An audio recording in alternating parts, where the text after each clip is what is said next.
our dad, he graduated in 1957. There weren't but 20 kids in his class, I think. But he loved to fight. If there was a choice in life, he would have rather been a dang boxer than anything else. He loved fighting. Every chance he'd get into a fight. Tell him about that time when the guy was working on the air conditioner at the bait shop. The air conditioner went out. We had a bar on the back of it, on the back of the bait shop, and the air conditioner went out. And there was a guy up on top of it that was doing the repairs. And this guy would come out, a patron would come out of the bar, and he'd holler and start cussing at him. Like he needed to hurry up and get that air conditioner fixed.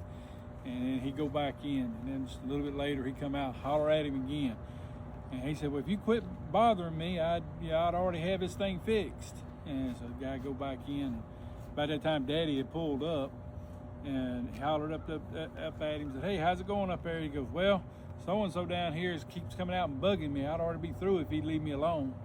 And Daddy was like, okay, give me a second, I'll handle it.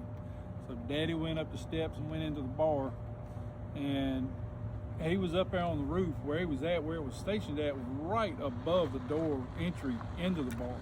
And he heard a big commotion.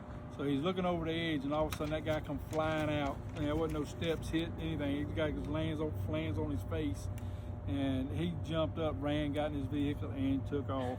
And Daddy walked out and goes, okay, it's taken care of. He ain't gonna bother you no more.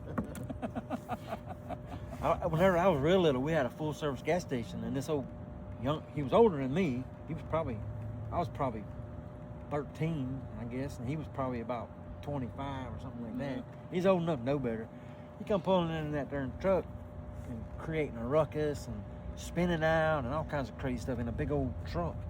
And I thought it was crazy. I'd never seen anybody do anything like that. So when Dad came back, he said, anything happened? So I told him that story, and he laughed about it. I thought it was kind of funny. I didn't think it was nothing to be getting upset about, really, Well, we had the bait shop across the road over there, and I didn't realize what had happened, but I saw Dad come walking back across the road with that guy following him, and the old paperwood truck sitting over at the bar. They come walking up, and Dad called me to come out there to the edge of the parking lot. He says, look at me.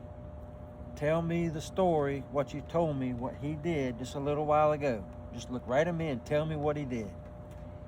And so I told him exactly, word for word, what I had seen. I was thinking, this done got serious now.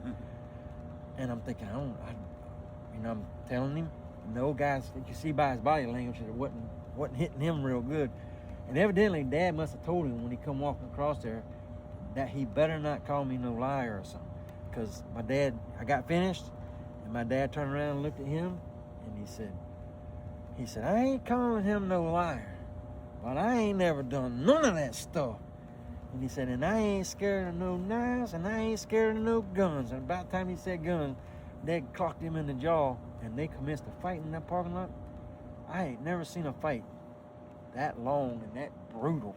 Dog, that was bad. And he had that guy down on the ground. He just kept hitting him and hitting him.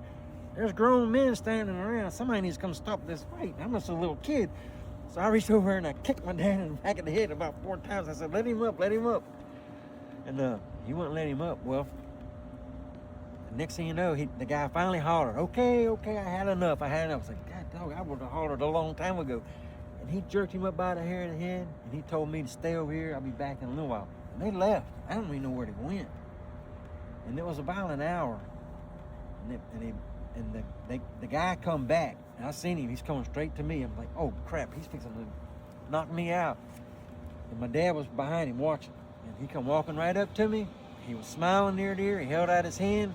He said, no hard feelings, little Cole. And he shook my hand, turned around and walked off. That was the end of it. I never had no problem with that guy. I thought he was going to be my mortal enemy after that.